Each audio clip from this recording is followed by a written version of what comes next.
Hey everybody, Rob Maurer here, and today we are with Dan Galves of Wolfe Research, Automotive Analyst here, and you guys have been covering Tesla for a while now. I think your price target 6 something? 615. 615 yeah. right now. How long have you guys been covering Tesla?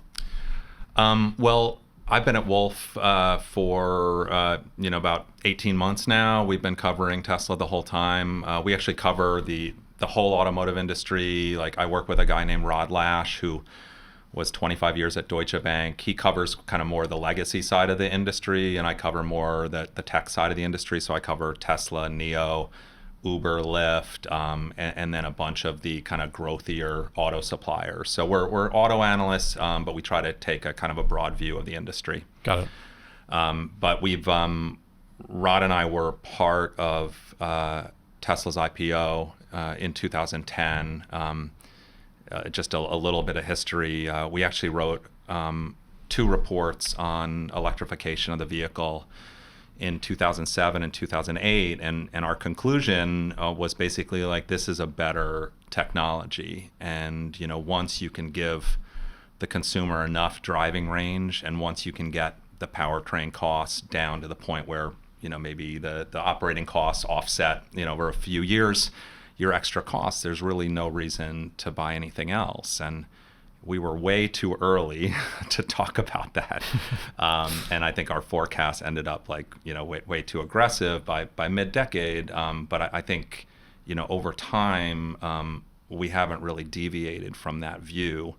And it's really starting to look like it's the right view. And so I'm glad to be talking to you now. So essentially, I've been covering Tesla since they came public in 2010. Got it. Okay. So I'm guessing throughout that period of time, then you guys have sort of had up and down mixed reviews on the stock. Maybe some of that, is different since you've been here. You just want to walk us through sort of how your views have changed throughout maybe that, 15-year period of time? Yeah, sure.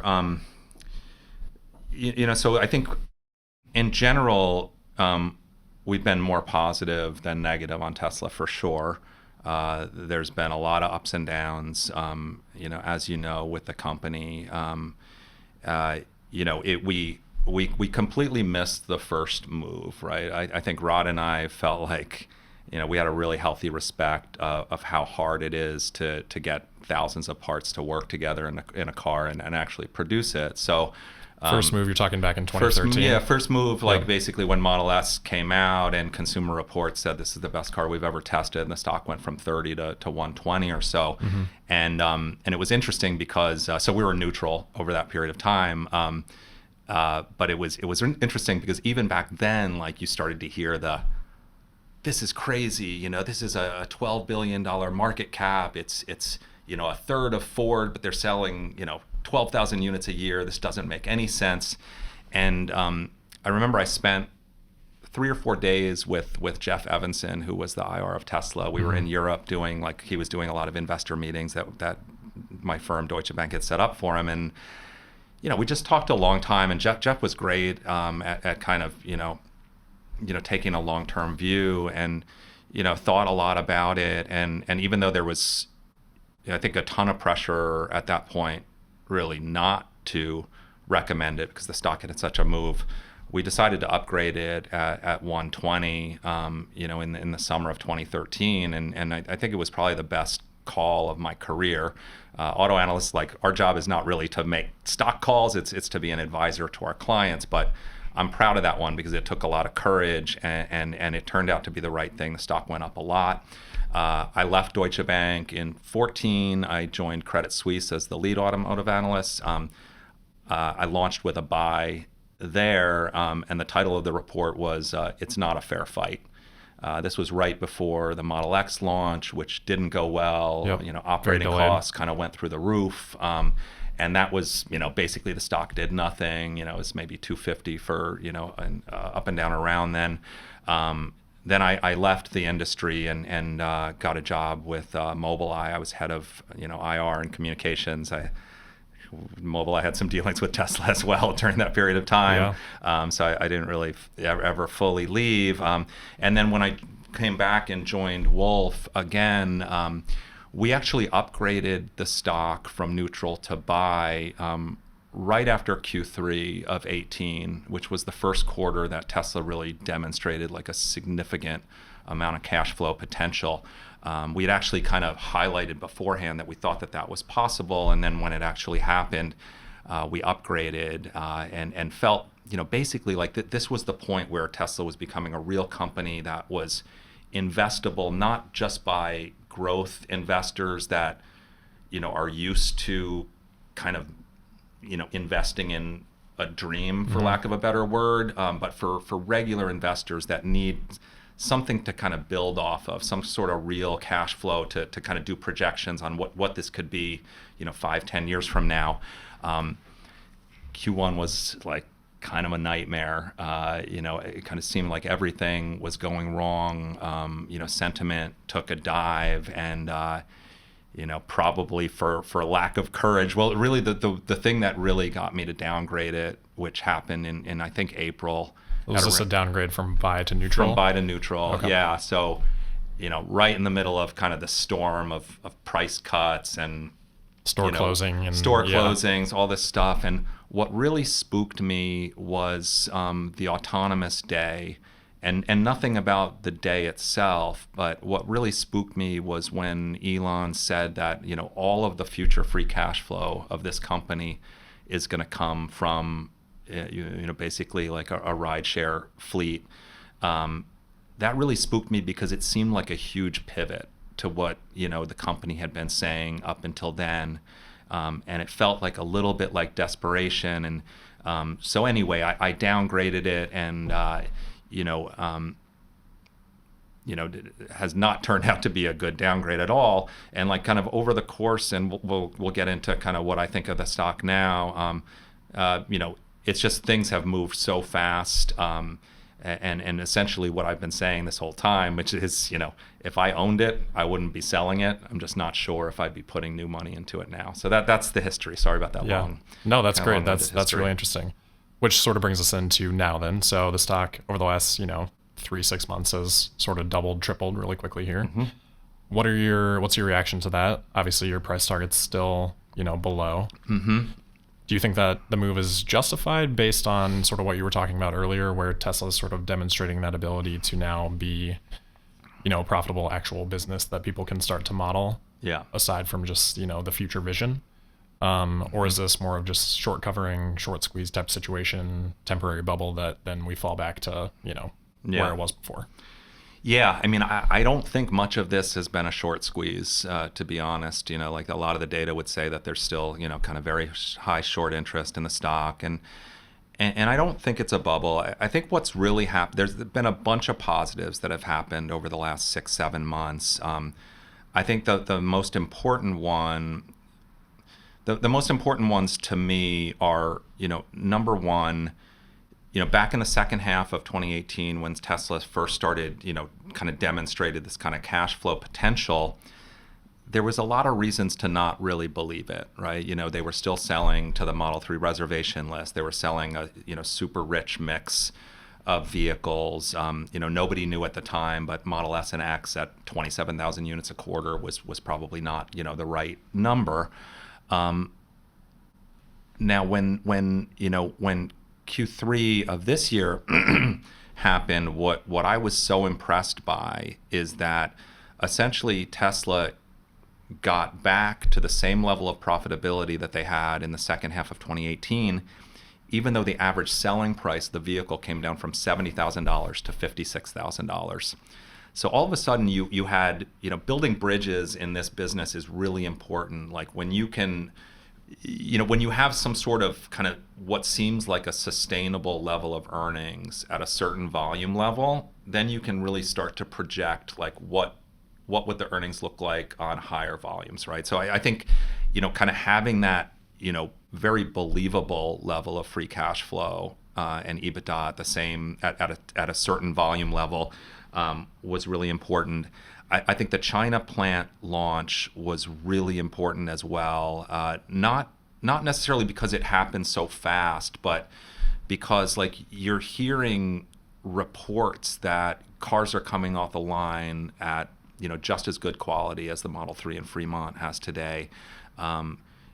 they got to 1,000 a week in like less than a quarter, basically, where it had taken like, over 3 quarters to get there on Model 3.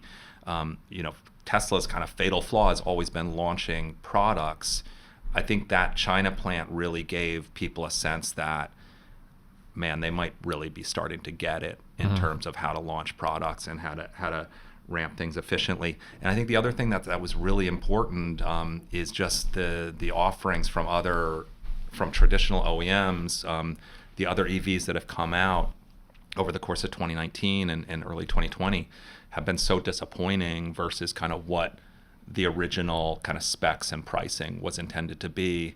And so I think that this whole idea that, the OEMs are just going to wake up one day and kind of pounce on Tesla, that really started to go away. And so, overall, I just feel like, investors have started to think, the focus has moved to the long term rather than the short term. The focus was on the short term for like 3-4 years with this stock. And it's a much better environment for the stock to thinking long term. Got it. So totally agree with all of that. Is that sort of the sense you're getting in your conversations with others? And I think this also leads me into another question, which you sort of alluded to earlier, which we were talking about a little bit off camera in terms of your guys' role and specifically how analysts in general sort of interact with institutions. We were talking a little bit about how in the retail environment, there's a lot of focus on the price targets and maybe, 1 or 2 snippets from whatever happens to come out in the media from those notes. But it seems like from the conversations that I've been having with analysts that it's much more focused on just the actual conversations that you guys are having and the questions that are asked back and forth and sort of the research behind the scenes versus what ultimately ends up being a price target, which usually is some combination of, high-end forecasts versus low-end forecasts and risk adjustments and things like that. So long question. Yeah. But are you sort of hearing people make those same adjustments, and that's sort of what has led to this new, I guess, tier of pricing for Tesla? Yeah, I think that's right. I mean, you said it well. I mean, our job is really not to pick stocks. Like, our job is to be an advisor to our clients. And our clients, they might have a universe of 200-300 stocks that they could invest in. We're supposed to be the experts in like 20 or 25 of those, and so they can use us to kind of test their own theories about a particular company and kind of ask us questions about that. And so I do think that the focus on ratings and price targets, it's an important part of our job, but it's not the biggest part. So yeah, I talk to a lot of investors about Tesla, and I feel like I'm kind of seen as sort of a neutral party. Like, there's a lot of kind of maybe super bulls and super bears, whether you buy side, sell side, whoever. It's a polarizing stock. It's a polarizing stock. Like, I think I've kind of gained a reputation as somebody who kind of thinks about it in a balanced way. And so I talk to bears and bulls, and back in like April and May of last year when the stock was at 220 and going lower, I mean, my calls were basically like, how much is the plant worth? How much is the intellectual property worth? How much would somebody pay for this thing that looks like it's completely collapsing? And I mean, I never believed that, but that was kind of the sentiment on Wall Street about Tesla. And it's obviously been a 180-degree turn, but I think that, all of a sudden, kind of after Q2, after demand kind of clearly was stable, and after they were able to kind of demonstrate this profitability, even though all of these bad things that were supposed to really damage, like how could you make money on once the standard range car was out there, once those things really didn't kind of pan out, all of a sudden, like, the questions I was getting completely changed. Like, now the questions are about, like, help me to project what this looks like at 1 million units, at 2 million units, and how much is Tesla investing in new capacity? Because I have my own view on it, and I have my own view on kind of what 150,000 Chinese-made, Model 3s could generate in terms of profit. And when I divide, the profit by the capital required, I'm getting like returns that are way too high. I must be doing something wrong. And so, when you start to hear, people talk about that, I think the other and I think the other things that have been like really positive is Zach, for instance. Like I think Zach has brought kind of a real professionalism. It's not the right word, but like kind of a steadiness to the earnings calls where I know like people don't always ask the best questions, but I think to get those answers, like we're asking questions that our clients are essentially wanting to know, and he kind of comes in with clear answers. I think he's also really instilled a under promise and over deliver type of mentality. Somebody has for sure. That has been a clear shift. Yeah, I think Martin, the IR guy, has been pushing for that for a long time, and so when you combine kind of the profitability plus the potentially maybe this really is kind of a copy and paste of the manufacturing from kind of one plant to the other, and things are going to be a lot smoother. And the fact that they're outperforming their timelines and their targets, like it's a really good environment for people to start thinking like what could this look like down the road.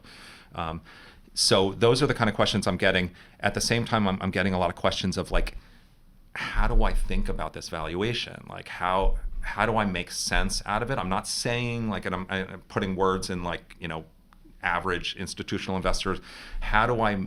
I'm not saying it's right or wrong, like, but how do I make sense out of it?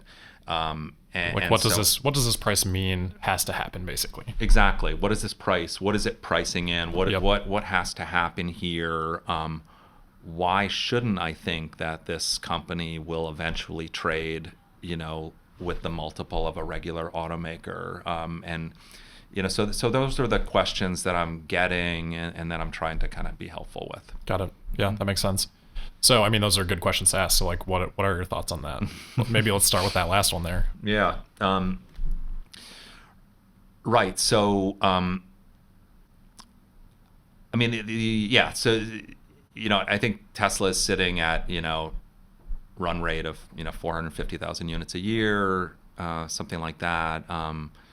But there is a capital plan, in my view, that is intended to grow that 40-50% a year, and you would get to you could get to like 1.2 million units in 2023, like basically for the full year, right? So I think that you could have capacity in place for 1.2 million units or even more potentially, based on what they said in the 10K about 2.5 to 3.5 billion of capex per year. Our estimate of kind of the earnings power on 1.2 million units. Well, before I get there, like, is 1.2 million units like a viable number? It's easy to say, well, BMW, Daimler, and Audi sell 2 million units a year, so why shouldn't Tesla be able to do that? Like, I kind of agree with that. However, you could also look at it as, in the U.S., Model 3 does like 15% market share in their segment, right? And you can measure the segment like in a ton of different ways, but I basically think of it as small and mid-size luxury sedans. So 3 Series, 5 Series, E-Class, C-Class. So they're doing like 15% market share, 16. What if Model Y did the same, right? In China, they're doing like 3% market share, but the costs were out of whack, tariffs and, all of the kind of, import costs. Why couldn't they do 12, right? Europe, it's a different market. There's taxi, there's a lot of, taxis and, so maybe 8 or 9%. Put all those together, that's 1.2 million units, right? So it doesn't seem very unrealistic to me. You're talking still 2023 time frame. 2023 time frame. The earnings power on that, I think relative, what we've calculated is $35 to $40 per share would be the EPS on that level of volume. It's assuming some level of growth in energy storage and solar, but not a huge amount. It's assuming that kind of the services and other line kind of gets to zero, but doesn't become profitable. So there could be upside, but there's a lot of risk on the execution side. So at whatever it is today, like $940 per share, it's trading at like 23 to 25 times that number. And so then that's the real tough part is that a reasonable multiple? And I think you have to start to think about, well,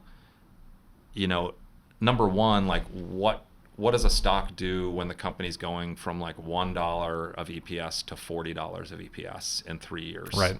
Okay, so that's probably a lot of momentum there. Is this 1.2 million units? That's that's like a little bit over 1% market share of the overall auto market.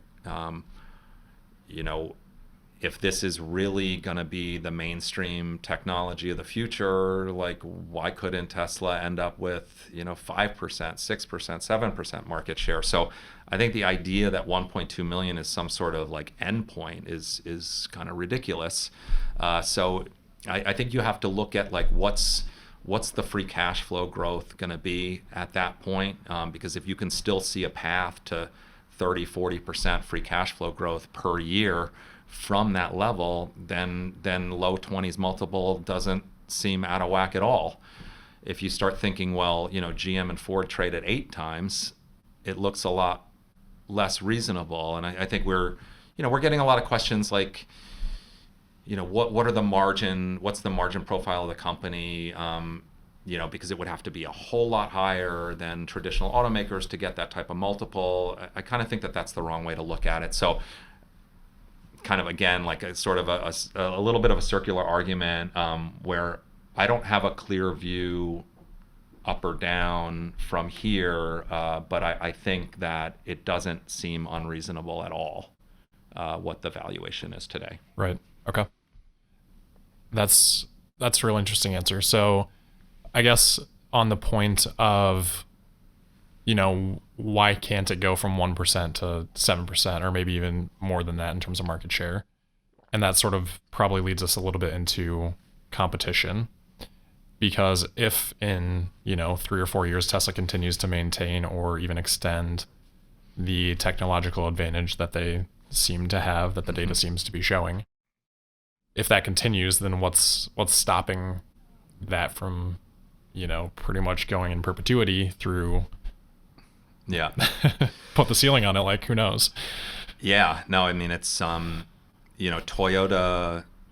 Volkswagen are kind of neck and neck on the like biggest automaker in the world, about 10 million-ish vehicles, so, a little bit more than 10% market share. But it's the funny thing in the auto industry is like you've got basically every car segment that there's like 8 or 9 products that are basically exactly the same, right? Which is weird, which is a strange business model, right? And it's one that doesn't work that well. So the cars that are, I mean, you can buy an amazing car today, amazing ICE car with all kinds of like cool features and technology. And I'm not here at all to disparage those companies. I think in a lot of ways they do a great job. But it's tough when you've got, when you're competing against 8 or 9, guys, and it's really difficult to get like any sort of competitive edge. So, as I think the big kind of limiting factor for Tesla's growth is, I mean, number one, awareness of EV. I mean, I think that Ford did a study last year that I think it was something like 40% of people said that, they thought that you couldn't, I forget what it was, but like most people I talk to still don't really understand that you can just plug these cars in at home, right? So, we're like, well, where do you charge it, right? So I think awareness is super low. As the competition brings out more and more EVs, they do mass market advertising. Like, right Super now, Bowl. like I've been told, the Super Bowl like was amazing.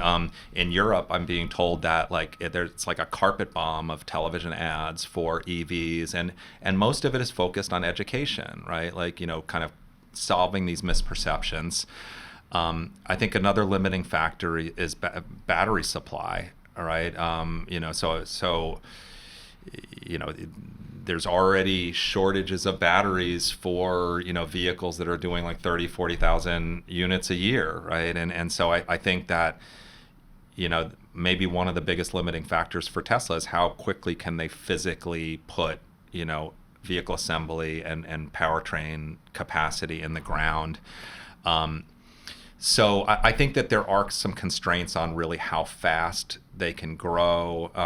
But I think in general, like if you believe that more and more people will want an EV over time, there's no reason to believe that Tesla wouldn't be in consideration for basically every one of those people. And, I think it's unlikely that they're going to be, deficient in their products anytime soon. So I do feel like in a way the sky's the limit, but it's not like the cell phone business where you can all of a sudden, put in 1 billion units of capacity. It happens slower.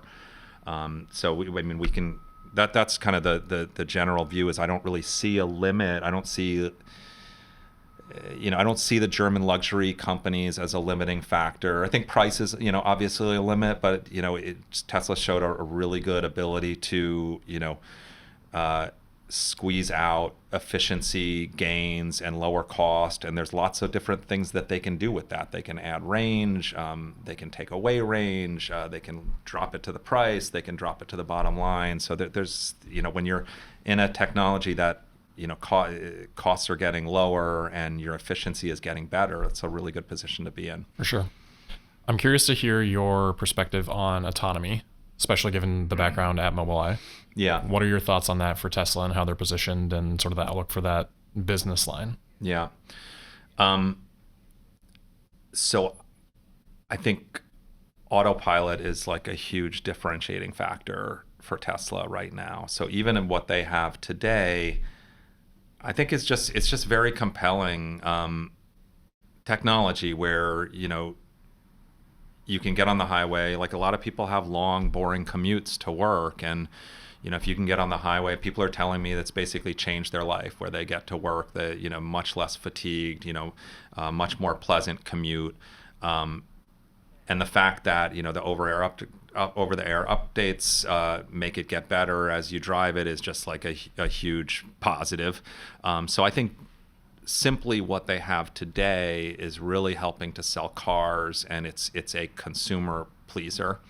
And it will get better, and it's impressive what they've been able to do.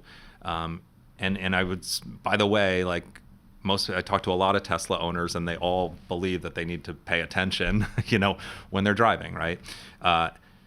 So I think if they can continue to kind of put more and more functionality and capability into that system, it's just going to be a bigger and bigger moneymaker for them over time. I think that the traditional industry will be able to close the gap a bit faster on that, I think, than on electric powertrain technology. So, but I think it's a big positive for Tesla. Do you think that'll happen from third parties like Intel, Mobileye, or will it, be an in-house or acquisition type of maybe mixed across the board? I think it'll happen from third parties. I think that the traditional industry is thinking about autonomy, as two separate markets. The first one is technology for consumer-owned vehicles, and I mean they wouldn't put it this way, but they're basically trying to duplicate autopilot, and a system where the driver still needs to stay in the loop, but the car basically takes over as much of the driving as possible. And I think my former company Mobileye, I drove in one of their demo. It's like an AV demo car in Israel. It was camera only, and this thing performed amazingly through the traffic of Jerusalem, and it was kind of pitched as like, this is our AV test vehicle, and they will continue to evolve it into like a level 4, level 5 vehicle, but they'll add radars and LiDARs, later in the process. But the thing is like, I got out of the car and I said, why can't this be like your level 2 plus, like this, your semi-autonomous offering for the industry? And they were like, it is, right? So I think that, fairly soon you'll see a lot of highly capable autopilot-like systems, that'll be good for everybody. On the fully autonomous side, I just think that I don't think that there's anything really baked into the stock for this, which is the right thing. It's a free option, like that, using industry jargon, right. Basically something that you don't have to pay for, but maybe turns out to be a huge thing in the future. I feel like you need more redundancy in the car than what's in the current production, right? It doesn't necessarily have to be LiDAR, but maybe more than one radar. I feel like the mapping should be a little bit challenging for Tesla. So I'm not bullish on them being able to like actually remove the driver from the car anytime soon, but I could be wrong. For sure. Mm-hmm. Do you think that will happen industry-wide in the short to medium term? Yes. So I kind of described the one path, the industry is taking. The second path is basically like, fully autonomous, right? And what really the direction is to kind of deploy in dense urban areas in a fleet for, a rideshare service, essentially to compete with Uber and Lyft. And we cover Uber and Lyft, and kind of our work has kind of demonstrated that about half of the revenue of that business happens in 8 cities in the country. Oh, interesting. And that only represent like 5% of the households. So it works really well in places where people don't own cars, and or car ownership is really expensive and inconvenient.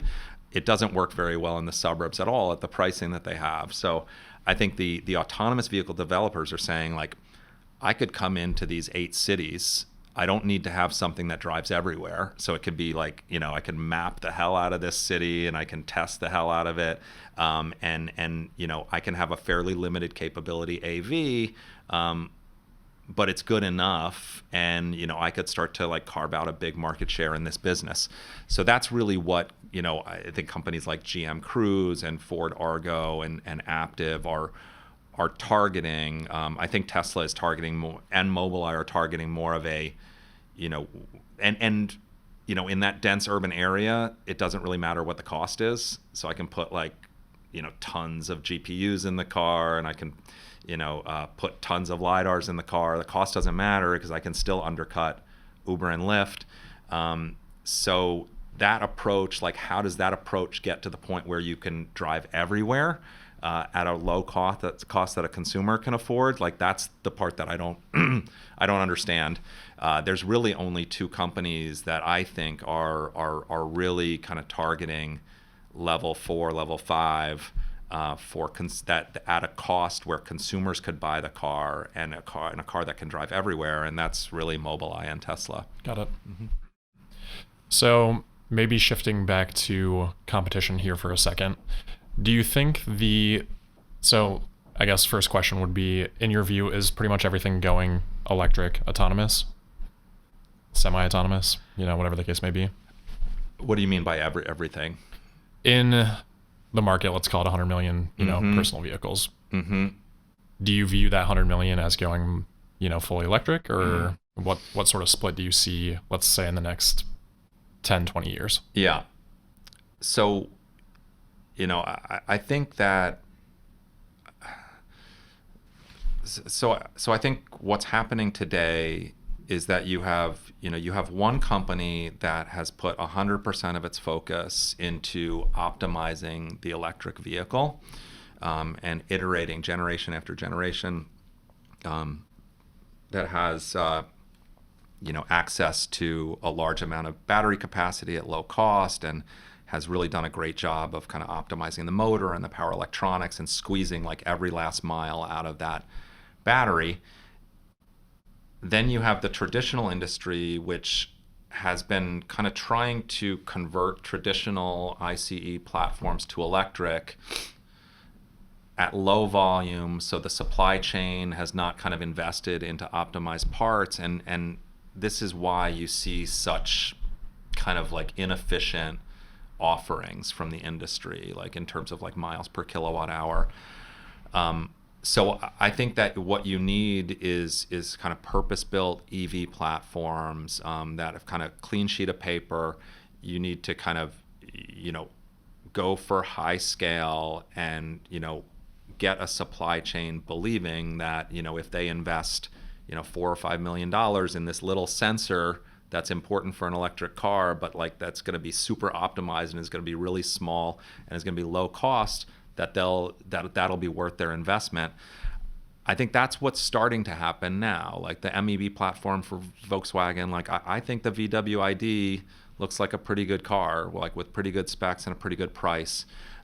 We're fairly bullish on what GM is doing. Like they don't have a Europe business, so they're not kind of in a rush to kind of meet these CO2 emissions, mandates. yeah. So they're probably taking their time a little bit more than we'd like, but this BEV3 architecture that they're turning out, they're really bullish on it, and it's going to be the kind of thing where you're not just going to have like one EV and then 6 months later maybe a second one. You're going to have like 5 or 6 all at once. So I think that as you get more, and I think some of the new entrants could be really interesting too. Like I think Rivian, if you look at their the stable of talent that they've put together, like it's very compelling. Even the Fisker Ocean, like if they can really sell that car for $37,500, like that'll be interesting. But all of this is just going to be expanding the consideration of EVs, right? So I don't think it hurts Tesla. So I'm getting to your question. So I think that Tesla alone is not going to lead to 100% EV adoption. They need others. The others are coming, and then you're going to need a whole lot of investment in batteries because think about like the Nevada plant. Like that's enough for 350,000 cars a year. That's really nothing. So you're going to need dozens of those things. But I do think that I think there's line of sight to kind of cost parity of the two technologies, and once that happens, you're saving on your operating costs. Like you wake up with a full tank of fuel every day, like the instant torque, the low center of gravity, like all of these advantages, obviously clean energy, no noise. I just don't see why people, I think the way I'd put it is like, we're going to wake up one day and more people than not are going to want an EV for their next car. And really the only limiting factor at that point will be how quickly can you produce them. So I think, certainly, and investors are really starting to pick up on that. Like it's been amazing to me, like the conversion of people like really kind of believing at some point, like I don't know when it's going to happen, but at some point, like this is the mainstream technology. Got it. And I think that's one of the big reasons that I'm so bullish on Tesla personally, is because I feel like I would be in agreement with your assessment of that. And then I feel like in addition to that, Tesla has positioned themselves to the point now where no one's going to build a better electric vehicle than them. So it's pretty much Tesla's market to lose as it develops. And then it goes back to that question of just like, what is the ceiling? And then that really ends up being a question of production to me. Yeah. Mm-hmm. And I think that's becoming more of the consensus now. Yeah. And one of the reasons I'm excited about that, and I want to hear your thoughts on this too, is for Battery and Powertrain Investor Day, because I think that's going to be the question that Elon attempts to answer during that event is, okay, what can production be and how do we get there? Yeah. So what are your thoughts on that event and sort of that just train of thought in general? Yeah. I mean, I think it's been kind of one of the misperceptions over time is that, Tesla's just buying battery cells from Panasonic, right. And there's not really a huge amount of kind of proprietary, technology there. Never the case. And so I don't really know what exactly to expect. I mean, I think it's pretty much a foregone conclusion at this point that they're going to produce their own cells at some point. I agree with kind of the Twitter sphere that the Maxwell investment was really important, as well as that High Bar acquisition in Canada. This kind of dry electrode manufacturing process like has a lot of potential, and I think there's probably no company better in the world to like put that to, to execute that. So I think you'll get that. I think you will potentially get some, some outlook on how much battery capacity that they think that they need, and I doubt a timeline. So I think it'll be really interesting. I think that it'll kind of hammer home how much proprietary technology there is, like down to the cell level. I think that one of the risks that I see for Tesla is that it's tough to time capacity and demand, 100% concurrently. Concurrently. So I feel like the risk for the stock here, and I'm having trouble identifying like anything that would really kind of catalyze this in the near term, is if people start to think, more short term again. And I think one of the things that could happen, and again, it's not really imminent, is if they put in too much capacity and it takes a little while for demand to catch up to that, that could definitely be an issue for the stock. It wouldn't be like a long-term major concern, but it could be an issue because capacity utilization. Causes that fear to come back in that maybe they're overcapitalized. Maybe they're overcapitalized. So if I were them, I would probably be a little bit, coy about putting huge, production targets out there, because kind of what's the point, right? So we'll see. I kind of doubt they will. I think, again, back to Zach and kind of the rest of the management team, I think is really in this kind of under promise and over deliver. So that should be a really interesting day that I'm looking forward to. Yeah, for sure. On risks then, and you kind of addressed it, but what do you see as sort of the biggest risks to Tesla? That was more for the stock, but what do you see like company wise, what the biggest risks are? Yeah, I mean, I think in Europe, it's kind of an interesting dynamic in Europe because these CO2 mandates are so disruptive, and the math that we've done is that basically every EV that you sell in Europe starting January 1st, it basically offsets 8 vehicles at the average. So the average right now is 120 grams and the target is 95, and you get charged 95 euros for every gram that you miss, right? So you've got a gap of 25 grams. That's like 2,400 euros per vehicle.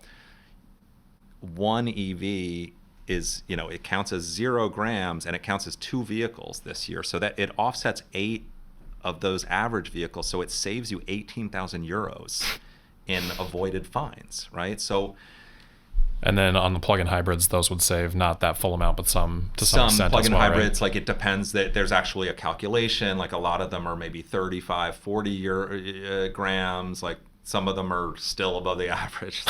But so I guess like one thing I worry about a little bit is like if you've got these OEMs that are just, they basically have to sell every EV that they can produce because each one is worth so much money in terms of avoided fines. Would they start to like slash pricing and maybe Tesla would have to follow? Like I think it's not an imminent concern because there's just not a lot of capacity right now, but maybe out to 2021 or 2022, like, and I think nobody's going to buy like a totally crappy EV just because it's cheap. But I mean, I think, like I said, I think the VW ID is a pretty good car, and if instead of that being 35,000 euros, it was 25, like that might. So you could have these kind of like short-term kind of disruptions in Tesla demand that would that could kind of take sentiment down again. For the company itself, I think the balance sheet really looks pretty strong. I think I don't want to call them recession proof at all. I think volume would go down, but probably wouldn't go down as much as kind of the overall industry volume, because there's still kind of just a growing kind of awareness. Growth, so yeah. I think that they're kind of protected that way from like real financial distress. And I think that they're that the fact that the operating expenses have been kind of so consistent, I think that's something that we have to watch out for a little bit. Is they've said we had a lot of stuff we could make more efficient. Now it's going to start to go up again. Yeah. And if it goes up too fast, like it could damage kind of the margin. And so I don't think that that's going to happen, but that's something to kind of keep in mind as well. Okay, got it. And then since you kind of alluded to the balance sheet, what were your thoughts on the capital raise? Yeah, I mean, I loved it, right? It's I don't think that they needed to do it.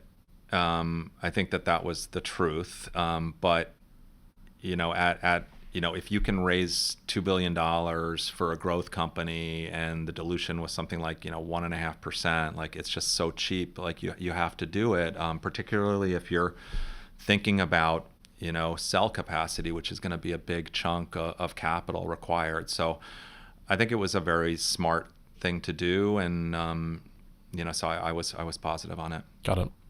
Does it bother you at all that they said that they didn't need to raise capital or didn't really plan to, and Elon was pretty negative about it on the call?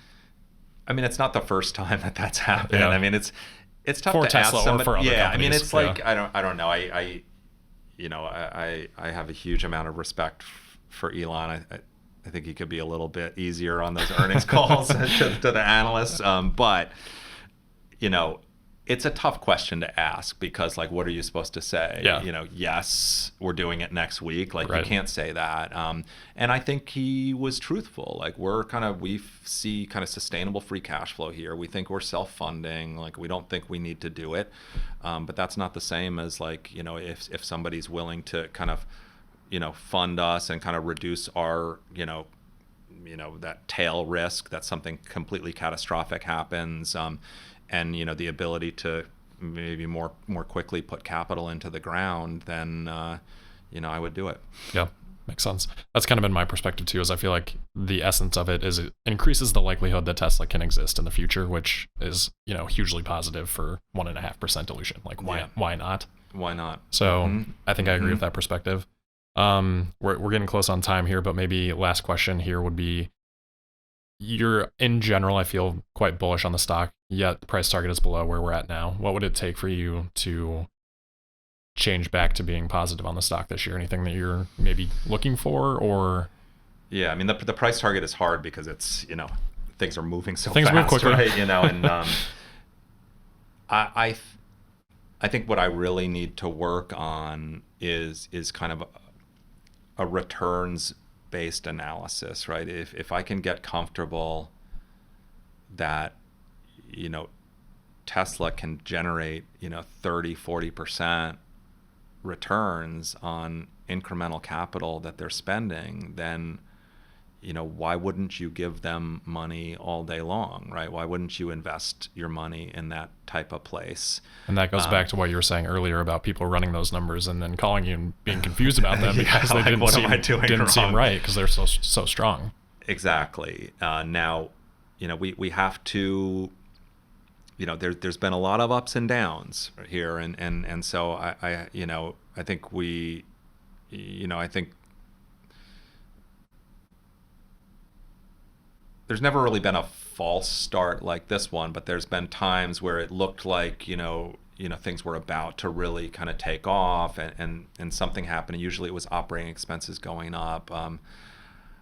So anyway, like I got to get comfortable, with those types of risks. And I think I really need to do more and more work on kind of how much capacity can they put in? Like, am I comfortable that they can fill up that capacity?